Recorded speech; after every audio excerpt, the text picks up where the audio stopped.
Good morning, everybody. This is Cheryl Peltekis with Home Care Sales by PowerShot Training with a video tip of the week.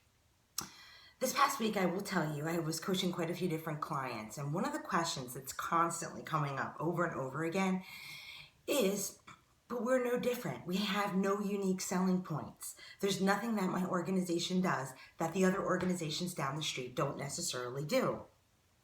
And I will tell you, even though most of us all provide the same like-kind services, that there truly probably is something that is unique about your organization. It's just, how do you go about finding out what that is? And I will tell you, one of the most successful ways, especially if you are a home health company, is actually to speak to your clinicians.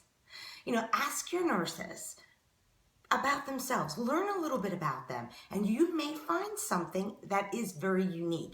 You may have found out that one of the nurses has actually taken a wound care certification course. You may find out that somebody speaks another language. I was able to actually develop an entire Spanish-speaking team, which really made me unique, that I was able to capture all of the Spanish population patients that were being discharged from the area hospitals. You may also develop that, you may learn or find out that somebody on your team has lived with Alzheimer's patients, and maybe they really have a great empathy for that diagnosis, and maybe they're willing to go and get certified as a dementia care provider, that they could come back and teach the aides something specifically unique that they've learned about dementia care. So talk to your staff, interview them, find out what is their most favorite story about providing care to a patient.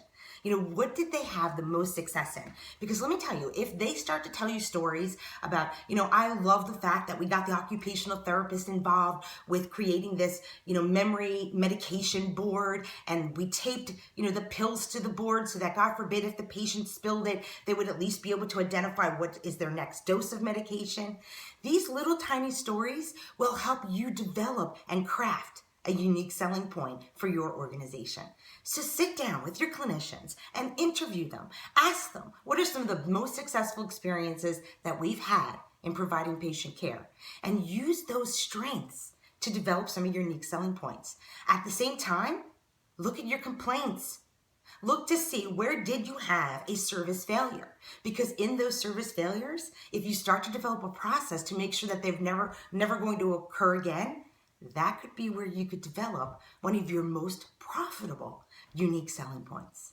So I hope you find this tip very helpful, and I challenge each and every one of you to sit down and look at your unique selling points, and not only look at them and develop them, but get them on a calendar so that your sales reps have a reason to visit your accounts each and every week. Hope you have an amazing day. Go help somebody get some service.